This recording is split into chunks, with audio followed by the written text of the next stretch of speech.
স্বল্পমূল্যে ব্যবহার বিজ্ঞান শিক্ষায় সকলকে স্বাগতম। আজ আমরা চুনের পানির সাথে অ্যাসিডের বিক্রিয়া পর্যবেক্ষণ করে দেখব।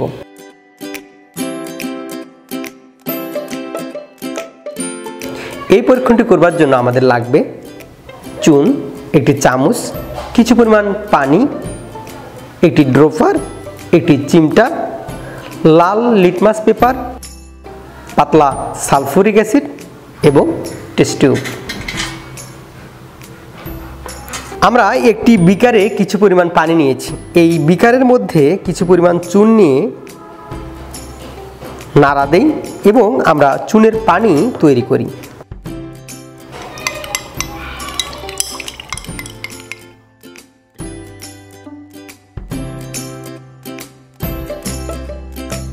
আমরা মিশ্রণটি কিছু সময়ের জন্য রেখে দিই।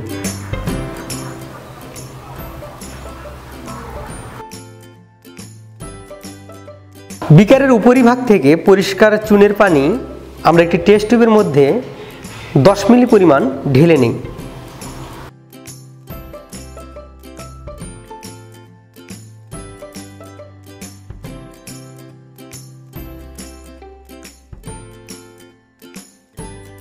এবার আমরা এই লাল লিটমাস পেপার এই চুনের পানির মধ্যে ডুবাই এবং ভালোভাবে লক্ষ্য করি।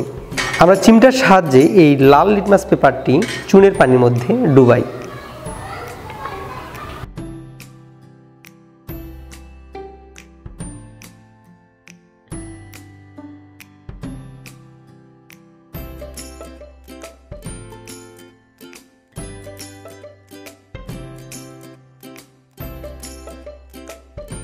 আমরা এখানে দেখতে পাচ্ছি লাল লিটমাস পেপারের যে অংশটুকু চুনের পানির মধ্যে ডুবেছিল সেই অংশটুকু নীল বর্ণ ধারণ করেছে।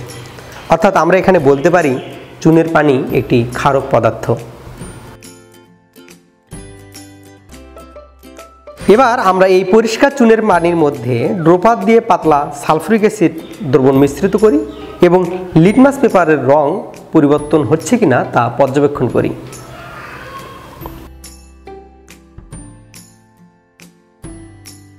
পরীক্ষণটি করার সময় অবশ্যই সাবধানতা অবলম্বন করতে হবে।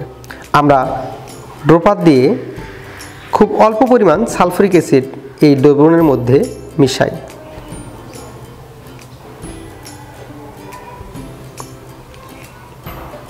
ঠিক একইভাবে আমরা একটি লাল লিটমাস পেপার এই দ্রবণের মধ্যে মিশাই এবং লাল লিটমাস পেপারের রং পর্যবেক্ষণ করি।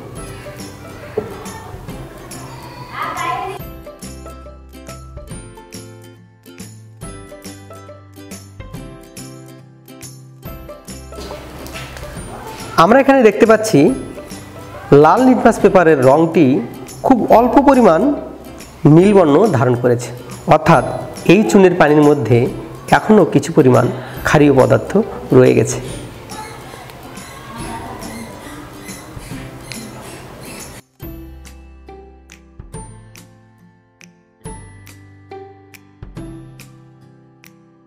আবার আমরা এই পরিষ্কার চুনের পানির মধ্যে আরও খুব অল্প পরিমাণ অ্যাসিডের দ্রবণ অর্থাৎ পাতলা সালফুরিক অ্যাসিড মিশাই এবং লাল লিটমাস পেপার এর মধ্যে ডুবিয়ে তা পর্যবেক্ষণ করি।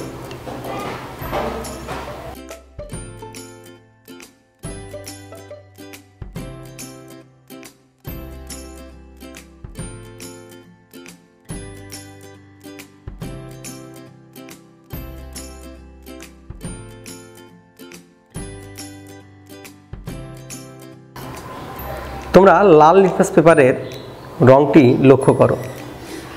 এবার কিন্তু দেখা যাচ্ছে এই লাল লিটমাস পেপারের রঙের কোনো পরিবর্তন হয়নি।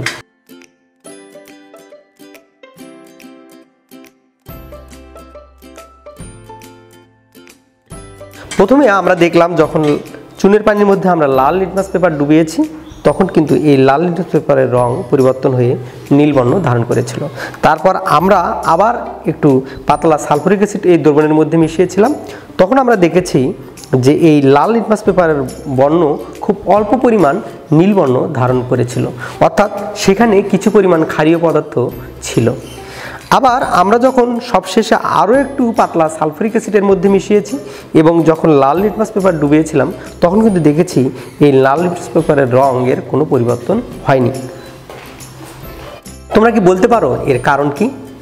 কারণ হলো চুনের পানিতে থাকা ক্যালসিয়াম হাইড্রোক্সাইড এর সাথে সালফারিক অ্যাসিড বিক্রিয়া করে ক্যালসিয়াম সালফেট ও পানি উৎপন্ন করে, ফলে ধীরে ধীরে ক্যালসিয়াম হাইড্রোক্সাইড এর পরিমাণ কমতে থাকে। যখন সব ক্যালসিয়াম হাইড্রোক্সাইড সালফারিক অ্যাসিডের সাথে বিক্রিয়া করে ফেলে তখন লিটমাস কাগজের রং এর আর কোনো পরিবর্তন হয় না।